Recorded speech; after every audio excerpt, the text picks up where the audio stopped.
जय हिंद दोस्तों। आज आप लोगों को आपके अपने यूट्यूब चैनल संकल्प क्लासेस बाय मुन्ना सर पर आप लोगों का स्वागत है। आज की क्लासों में हम लोग बिहार बोर्ड 2025 के जितने भी विद्यार्थी परीक्षा देने वाले हैं उन लोगों के लिए ये वीडियो खास होगी। दोस्तों, आज की क्लासों में हम लोग बात करेंगे कि यूट्यूब पर पूरे फ्री मैथ बीटीसी का पूरे फ्री में पढ़ाया जाएगा और उसका पीडीएफ भी आपको मिलेगा। पीडीएफ इसका कहाँ से प्राप्त होगा? तो संकल्प classes bye Munna sir Telegram channel join कीजिएगा, जहाँ पर जो भी क्लासेज मैथ की पढ़ाई होगी उस पर आपका क्या मिलेगा? इसका पीडीएफ मिलेगा। दोस्तों, आगे की बात करते हैं कि मैथ्स आपको regular classes 9 AM to 10 AM 1 घंटा की क्लासेस सुबह 9 बजे से 10 बजे तक होगी आप लोगों की यूट्यूब चैनल पर। इसी यूट्यूब चैनल पर आपकी होगी। पीडीएफ टेलीग्राम चैनल पर प्राप्त होगा। चलिए दोस्तों, हम लोग पहले इसके पढ़ाएंगे क्या? इसमें तो त्रिकोणमिति पढ़ाएंगे। क्या पढ़ाएंगे दोस्तों? त्रिकोणमिति पढ़ाएंगे।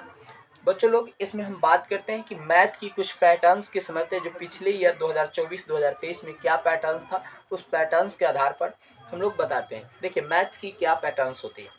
तो दोस्तों, मैथ की पैटर्न्स यह होता है कि मैथ का आपका 100 मार्क्स का एग्जाम होगा। क्या एग्जाम होगा? 100 मार्क्स का। और दोगुने प्रश्न उत्तर के साथ ये 200 मार्क्स हो जाता है। कितने मार्क्स हो जाता है दोस्तों? 200 मार्क्स एग्जाम हो जाता है। तो इसमें पूछा कैसे जाता है और कितना?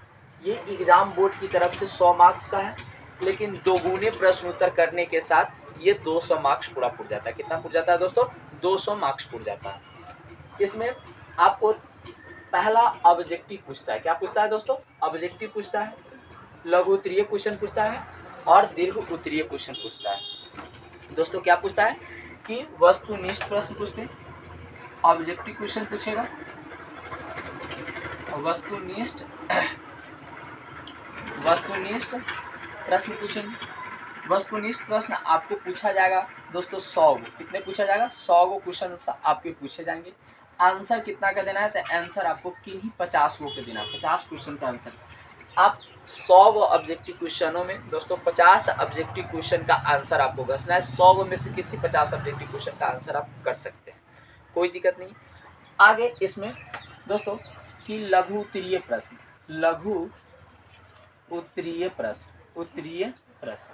दोस्तों, लघु उत्तरीय प्रश्नों की संख्या 30 होती है। कितनी होती है? 30। 30 में से आपको कितना बनाना है? तो 15 को आंसर करना है। कितना को? 15 का आंसर करना, 15 क्वेश्चन का आंसर करना। इसमें से प्रत्येक क्वेश्चन 2 मार्क्स के होंगे। प्रत्येक क्वेश्चन कितने मार्क्स के होंगे? 2 मार्क्स का। और ऑब्जेक्टिव का प्रत्येक क्वेश्चन कितने मार्क्स के होते हैं? 1 मार्क्स के। अगर सही है तो 1 मार्क्स मिलेगा एक क्वेश्चन पर। इसमें अगर एक क्वेश्चन सही है तो आपको 2 मार्क्स मिलेगा। बनाना कितना रहता है? 15। और इसमें से कितना बनाना रहता है? 50। और हम लोग दीर्घ उत्तरीय की बात करते हैं। दीर्घ उत्तरीय प्रश्न, तो दोस्तों ये 8 क्वेश्चन पूछा जाएगा। कितने क्वेश्चन पूछा जाएगा? 8। दीर्घ उत्तरीय क्वेश्चन कितना पूछा जाएगा? 8। बनाना कितना है आंसर इसमें से? इसका आंसर आपको दोस्तों 4 का बनाना है। कितना का बनाना है? 4 क्वेश्चन का आंसर करना है। कितने क्वेश्चन का आंसर करना है? 4। इसके प्रत्येक क्वेश्चन कितने मार्क्स का रहता है? 5 मार्क्स का रहता है दोस्तों। कितने मार्क्स का रहता है? 5 मार्क्स हो गए। इसमें आपको दोस्तों कि दीर्घ उत्तरीय क्वेश्चन 8 को पूछा जाएगा, जिसमें से 4 को बनाना है, जिसमें से एक क्वेश्चन 5 मार्क्स के रहेंगे। दोस्तों, ये आपका बोर्ड पैटर्न्स है। बोर्ड में इस प्रकार से इस पैटर्न्स पर आपके क्वेश्चन मैथ्स का पूछा जाता है बिहार बोर्डों में। मैथ्स की बात करते हैं, सारे सब्जेक्टों की हम बात करेंगे दोस्तों। सारा सब्जेक्ट आपको पढ़ाया जाएगा यूट्यूब चैनल पर, इसी यूट्यूब चैनल पर। और फ्री ऑफ कॉस्ट फ्री पढ़ाया जाएगा और फ्री में नोट्स भी दिया जाएगा टेलीग्राम चैनल पर। आइए दोस्तों, ये मैथ्स का पैटर्न्स था। कितने हो जाएगा? 100 मार्क्स का एग्जाम होगा। मतलब ये दोगुने प्रश्न उत्तर के साथ 200 मार्क्स का एग्जाम हो जाएगा। 200 में से 100 मार्क्स लाना है, जिसमें से 100 ऑब्जेक्टिव क्वेश्चन पूछेंगे, जिसमें से 50 का जवाब देना है। 30 2 नंबरी लघु उत्तरीय, जिसको शॉर्ट क्वेश्चन बोलते हैं, जिसमें से 15 का आंसर देना है। प्रत्येक क्वेश्चन इसमें के एक क्वेश्चन अगर सही होता है 2 मार्क्स देगा। और ये 8 गो क्वेश्चन दीर्घ उत्तरीय क्वेश्चन पूछेंगे, जिसको लॉन्ग क्वेश्चन बोलते हैं, जिसमें से आंसर कितना का करना है? 4 का। आंसर कितना का करना है दोस्तों? 4 का। और इसमें से एक क्वेश्चन अगर सही होता है तो 5 मार्क्स मिलेगा। तो 4 × 5 = 20 मार्क्स। इसमें 50 मार्क्स और प्लस 15 दूना 30 मार्क्स ये हो गया, 15 दूना 30 मार्क्स और 4 पंचे 20 मार्क्स ये हो गया। टोटल कैलकुलेट कीजिएगा तो ये 100 मार्क्स हो जाता है दोस्तों। कितना मार्क्स हो जाता है? 100 मार्क्स। ये मेरा मैथ का क्या है? पैटर्न्स है दोस्तों। क्या है? मैथ्स का पैटर्न्स है। इसमें चैप्टर कौन सा शुरू होगा? तो सबसे पहले आपको हम दोस्तों त्रिकोणमिति शुरू करते हैं। क्या करते हैं? त्रिकोणमिति शुरू करेंगे। आप आइए त्रिकोणमिति के बारे में हम लोग बात करते हैं। हम बात करते हैं कि आपकी क्लास 10th में कितने लेसन पढ़ना है मैथ्स के अंतर्गत।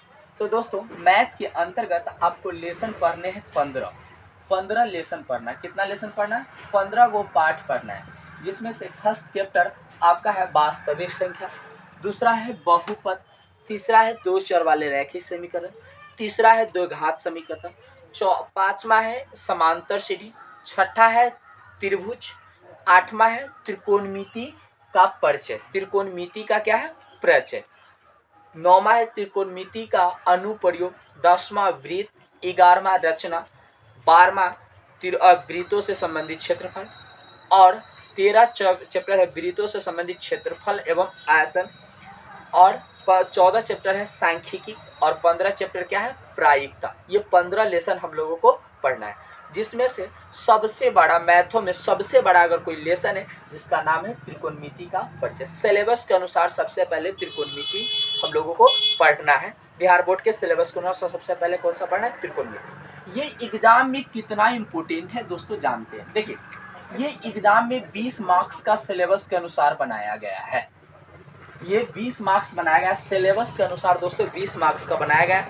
लेकिन दोस्तों ये दोगुने प्रश्न उत्तर के साथ ये 40 मार्क्स हो जाता है। दोगुना जैसा ही करते थे 40। सिलेबस के अनुसार ये सिलेबस के अनुसार है 20, क्योंकि दोगुना प्रश्न उत्तर बिहार बोर्ड कर चुके हुए हैं, तो ये 40 मार्क्स के इससे त्रिकोणमिति पूछा जाता है। पूरे मैथ में ये सबसे बड़ा चैप्टर है और इससे सबसे ज्यादा मार्क्स से क्वेश्चन पूछा जाता है ये, और सिलेबस के अनुसार भी फर्स्ट में ये पढ़ना है। इसलिए हम लोग दोस्तों किसको स्टार्ट करेंगे? त्रिकोणमिति। और त्रिकोणमिति में क्या पढ़ेंगे? त्रिकोणमिति का परिचय भी पढ़ेंगे, जिसमें हमको एक्सरसाइज क्या पढ़ना है? एक्सरसाइज, इसमें प्रश्नावली हम सब जिसको बोलते हैं दोस्तों प्रश्नावली, जिसमें आपको 8.1, 2, 3 और 4 तक पढ़ना है। 1, 2, 3, 4 तक पढ़ना है। इसके बाद एक अनुप्रयोग 9.1 भी इसी से पढ़ना है। तो हम लोग दोस्तों एक रेगुलर क्लास 9 बजे से 10 बजे सुबह के समय हम लोग क्लास पढ़ेंगे इसमें, और इसमें रेगुलर क्लासेज आएगी आपकी त्रिकोणमिति के एकदम बिल्कुल आसान भाषाओं में, पूरे सूत्र और पूरे सवालों के साथ बीटीसी का। चलिए दोस्तों हम लोग इसकी बात करते हैं। तो त्रिकोणमिति की बात हम लोग करते हैं। ये पूछा कितना जाता है? 20 मार्क्स, लेकिन दोगुने प्रश्न उत्तर के साथ कितना हो जाता है? 40 मार्क्स। त्रिकोणमिति का परिचय क्या होता है दोस्तों? देखिए त्रिकोणमिति का परिचय हम बताते हैं। त्रि मतलब होता है 3, त्रि मतलब क्या होता है? 3। कोण मतलब होता है कोण, और मिति मतलब होता है माप। क्या होता है? 3 कोणों का माप। 3 कोणों का माप को हम लोग त्रिकोणमिति बोलते हैं। क्या बोलते हैं? त्रिकोणमिति बोलते हैं दोस्तों। त्रि मतलब 3, त्रि मतलब क्या होता है? 3, कोण मतलब होता है कोण, मिति मतलब होता है माप। 3 कोणों के माप को हम लोग त्रिकोणमिति कहते हैं दोस्तों। क्या कहते हैं? त्रिकोणमिति कहते हैं। आगे इसमें बात करते थे 3 कोणों की माप कौन सा होता है? तो 3 कोणों की माप हम लोग जानते हैं कि त्रिभुज में होता है। किस में होता है दोस्तों? त्रिभुज में। थोड़ा हम इसके बहुत डिटेल से एकदम जानते हैं। त्रिभुज क्या है दोस्तों? देखिए त्रिभुज किसे कहते हैं? तो कहते हैं त्रिभुज वैसा समतल आकृति जो 3 भुजाओं से घिरा हो और जिस तीनों कोणों का माप 180 डिग्री हो, उसे हम लोग त्रिभुज कहते हैं। अब त्रिभुज कहते हैं तो त्रिभुज में 3 भुजा होते हैं। 3 भुजा होते हैं दोस्तों, 3 भुजा होते हैं और 3 कोण होते हैं। कितना होते हैं? 3 कोण होते हैं। 3 भुजा और 3 कोण होते हैं।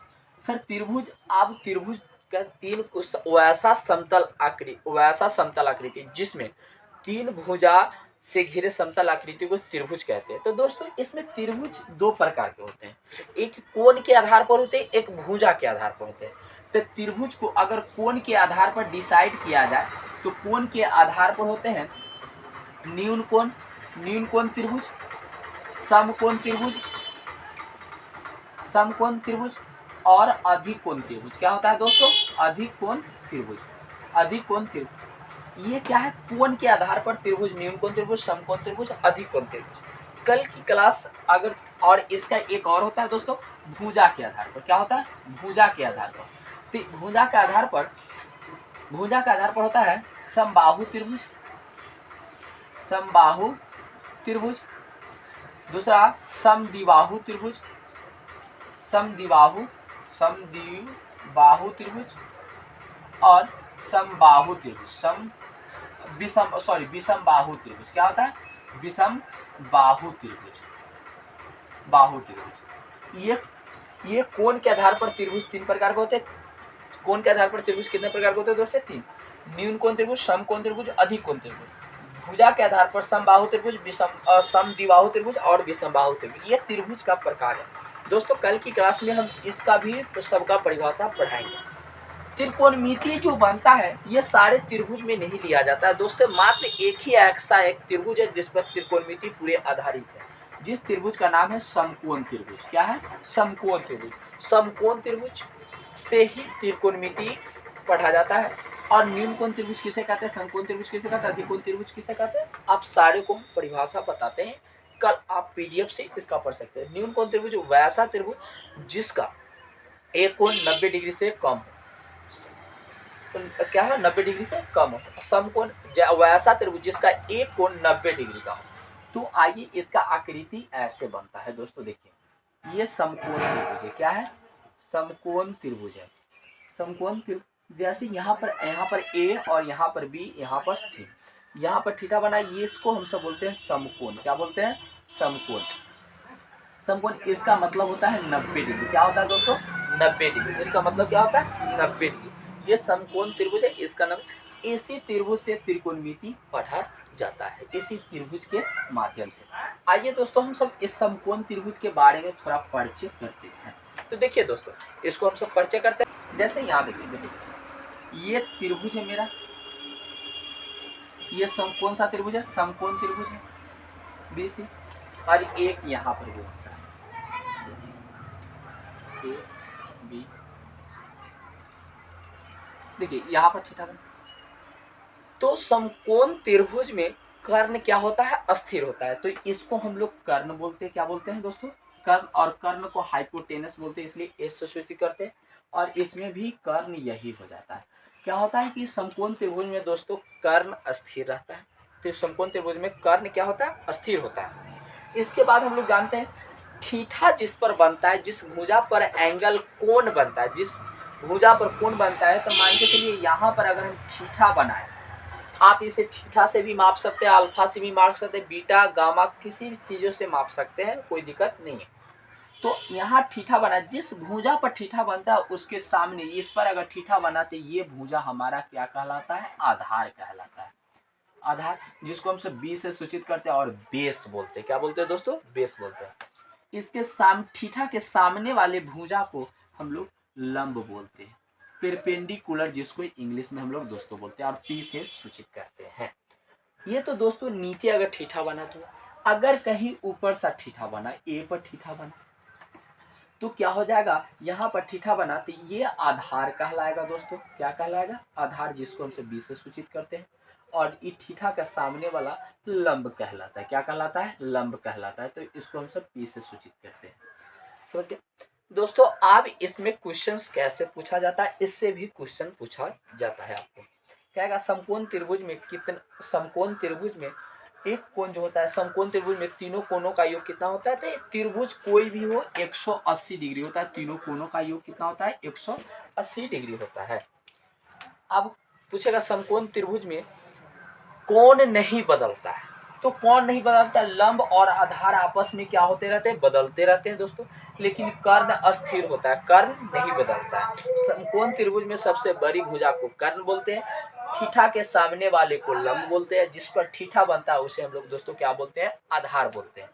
ये समकोण त्रिभुज का परिचय था। अब इस पर एक समकोण त्रिभुज में एक पाइथागोरस साहब थे जो मैथमेटिशियन थे, उसने एक प्रमेय दिया जिसको हम सब कहते हैं दोस्तों पाइथागोरस प्रमेय। पाइथागोरस प्रमेय क्या बोलते हैं दोस्तों? पाइथागोरस प्रमेय। तो पाइथागोरस प्रमेय क्या था? कर्ण का स्क्वायर मतलब वर्ग बराबर लंब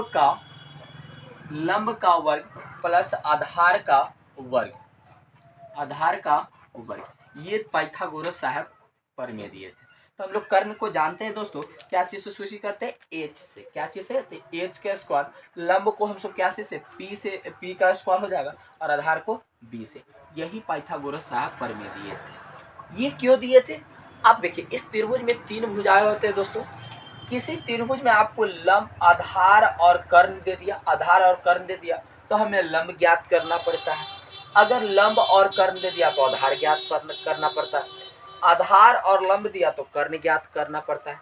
मतलब किसी इस 3 भुजाओं में से किसी 2 भुजाओं का मान दिया रहे, इस 3 भुजाओं में से, त्रिभुज के तीनों भुजाओं में से किसी एक भुजाओं का मान दिया रहे, दो भुजाओं का मान दिया रहे, तो तीसरे भुजे को हम लोगों को क्या करना पड़ता है, ज्ञात करना पड़ता है दोस्तों। अज्ञात कर उसके अनुसार सवाल बनता है। तो हमारा ये कर्ण बराबर, कर्ण के स्क्वायर बराबर लंब के स्क्वायर प्लस आधार के। अगर मान के चलिए इसी फॉर्मूला को हम लोग बढ़ाते हैं दोस्तों, तो इधर का स्क्वायर हटाते हैं तो इधर क्या चढ़ता है, रूट चढ़ता है। क्या चढ़ता है, रूट। अगर हमको कर्ण ज्ञात करना है दोस्तों, तो रूट अंडर, फॉर्मूला क्या आ जाएगा, रूट अंडर लंब के स्क्वायर प्लस आधार के स्क्वायर। मान के चलिए हमको लंब ज्ञात करना है दोस्तों, कल हम सारे इस चीज को बहुत अच्छे से और पढ़ेंगे। लंब ज्ञात करना है तो रूट अंडर कर्ण का स्क्वायर बड़ी भुजा माइनस उससे जो 2 भुजा दिया रहे, तो आधार दिया रहेगा। लंब ज्ञात करना है तो आधार दिया रहेगा और कर्ण दिया रहेगा। ये होता है रूट अंडर कर्ण का स्क्वायर माइनस आधार का स्क्वायर।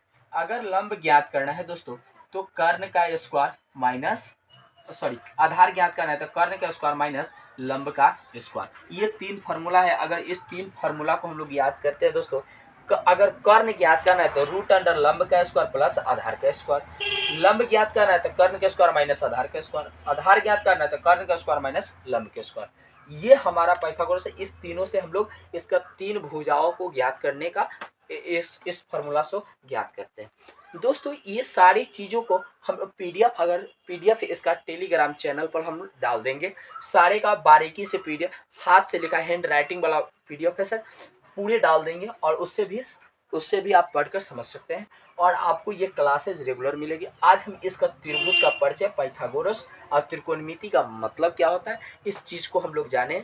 कल जो इसका पार्ट 2 आएगा उसमें हम लोग त्रिकोणमिति के इससे आगे हम लोग पढ़ेंगे,